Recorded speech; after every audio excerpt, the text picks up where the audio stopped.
After Hurricane Ian, when we sat down and did our post response analysis, post-incident analysis, one of the main things, one of the most major things that we had a stumbling block for the community after post-storm was the inability to communicate. We had no power, we had no water, we had no cellular service, no phone service, no internet. So communications is always paramount in any emergency response and any recovery activity. What we did as a department for the community just immediately after the storm was we had a few spare portable radios that the department owned that we issued to people in the community, people that were out doing things in the community, and we wanted them to be able to communicate with us if they found anything or if they themselves got in any danger, that they could communicate back with us. We realized after a couple of days of that that was also a difficult process because we didn't have enough radios. The radios that the department uses, our fire radios, are very complicated to use and they're very expensive. We actually had one that was totally destroyed post-storm. So we wanted to create a better system, something that we could do that would make us more flexible, keep the community safe, and make us more agile. We actually had an instance after the storm where there were some contractors that were checking houses and they found a generator that was on fire next to a house. They were driving back to the fire station to alert us because there was no phone service, no 911. So they were actually lucky.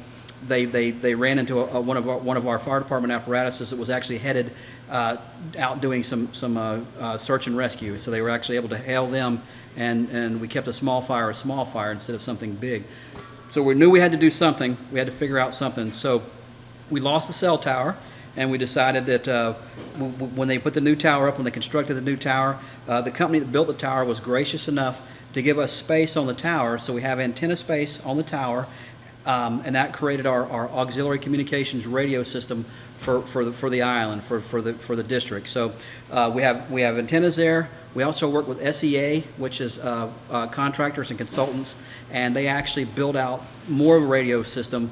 We have a repeater on the powerhouse and a repeater at the bridge. So we have total radio coverage now for the entire island and the adjacent areas. If we were to have to do some type of a barging or a system in the event that we had the loss of the bridges, that we would still have command and control off of the island. We could still communicate with people that were doing things, and even as a department, we have evacuated for the last two storms for Irma and Ian.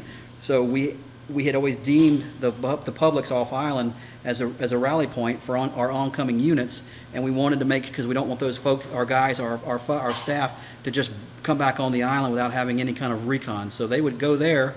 We had no phone, no cell phone, no nothing. So we were having to drive back and forth off island to get that apparatus, get our fire trucks safely back on the island. So we knew we had to create some type of a radio system that would be robust, that would be a backup in the loss of communications. So we build out the system with triple redundancy, and that the system carries two types of radios. There's a lesser expensive radio that some of the local entities are going to use for day-to-day operations, and some of the local community partners here, they'll carry a lesser radio. They'll go day-to-day. They can do their internal communications, and that'll let us know that the system is working every day because they're going to be on the system. And then we also bought a cache of more sophisticated radios, but not as complicated as ours. These R7s from Motorola. These will talk on the system. They give us great range, and it has a button on the top of it that you can activate in case you get into some type of a situation where you can't talk. You can actually alert that button, and the radio will give us a GPS coordinates of where the radio is located at. So in the event somebody becomes injured or compromised or something, they can still call for help. This will give us the ability to track people that are out here doing things. We had a host of people out here post-storm that were doing things for the department and for the community, and they had no way to report anything that they saw or if they got injured. So this system will fill the gap. The community has really stood up tremendously. Some of the local entities out here have donated a considerable amount of money to pay for the system. Private contributors also donated money. Several island entities donated money, and the project is fully funded. We even have some extra money that we're going to use for some sustainment and some future build out of the system. Some of the things that we thought we could live without, but if we could get that, there'll be some other things that we'll be able to add to that to make the system any better. So Now the concept now is people will be trained on the radio prior to the storm, either this one or the other one, so they'll know how to operate the radio instead of just handing somebody a $9,000 brick and say go have fun.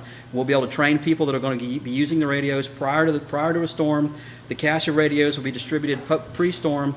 They'll get a box with a radio, a charger, an extra battery. And then they'll be able to go about their business. If they can't charge the radios, they can come back here. We're going to have a bank system here that we can charge radios in the station.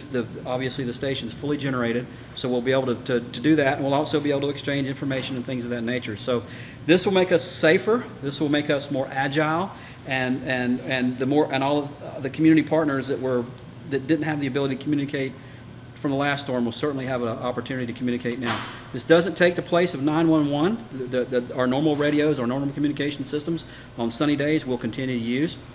But if we lose radios again and we lose communication, cellular, landline phones, we have an alternative system now that's in place that we can stand up. The system can be stood up now. It's working now. It's completely functional now. It can be stood up just simply to distribute radios. But of course we're still going to train for the time being, to get everybody used to the radios. So that's kind of it in a nutshell. Now that we have nearly all the radios, and we'll soon start working with entities and training.